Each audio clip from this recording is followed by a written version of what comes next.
Hey all, it's the Nitro RC Nerds here, and I have a quick question about electronics.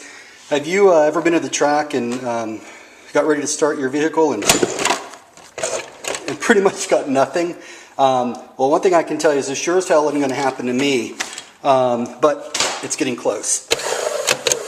So, first things first, I have a, you can see here, this is pretty much dead, and I have just charged it for 45 minutes.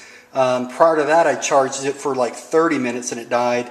I know I'm doing something wrong. Either that or my battery is just screwed. But let me show you what I got going on. So I've got this OFNA Truggy box, and I used to run initially these NICT packs right here, but I decided I wanted to get a Lipo just for longevity and more power and all that good stuff. But what's happened is it worked fine at first, and I think that was just its factory charge. But as I've charged it and whatnot, it'll charge and work fine.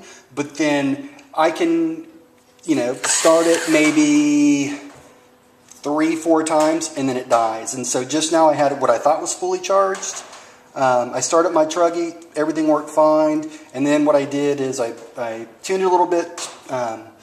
And started it again, it worked fine, and then when I was finished, I was just running it out of gas, so I was just pressing it down periodically, and now it's died again.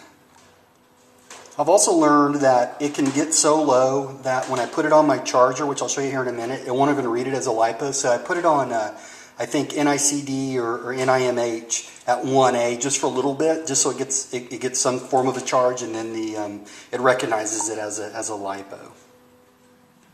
Okay, so here's my charger, and typically what I've done is I've set it at this, which is Lipo charge 2A, 14.8 volts at 4S. But I want to kind of walk you through kind of the beginning, I guess. So first thing I can do, of course, is select the type of battery. So I select Lipo battery, and then I hit enter. And it has Lipo charge, and again, I've been using that, but that's obviously not working. It has a balancer on it, so I noticed that I can go to Lipo balance. So let's go ahead and try that, and then I'll show you some of the things that I get. Alright, so I've got it plugged in, and then what I do is I will select start,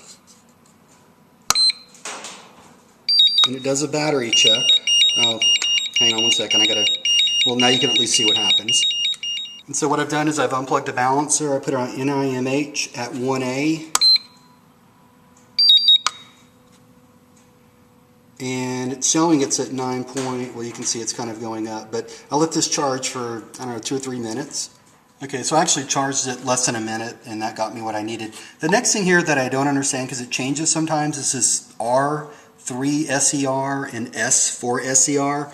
I haven't figured out a way to even change that. It's just, this is what happens when it does the battery check. So I'll show you again here. Alright, now at this point, I just say, okay, go for it. And then I charge it. And I let it charge up to 14.8 volts. And, it's kind of going up pretty fast now, but usually that takes from 11 volts or whatever, it'll start slowing down, but it takes maybe 30-40 minutes to get there. This obviously has not worked, so there's something else that I do, and that is Lipo balance. So again, I don't know which one to select, but same thing here, and I just go in, start it, does a battery check. Sometimes I'll get 4 SER, sometimes I'll on both, but hell, I don't know. Anyways, if anyone can help me, I would very much appreciate it. Frankly, I'm too lazy to read the instructions. Actually, I did, but I started getting tired head going through all of it. And again, I'm just an idiot when it comes to these electronics. And so I know there's a lot of you geeks out there that are really good with this stuff that can certainly help me out. Don't laugh at me, just help. Thanks so much, guys. I really appreciate it. Oh, and final thing, to show you how really idiotic I am when it comes to this, I don't know how the hell to turn this thing off.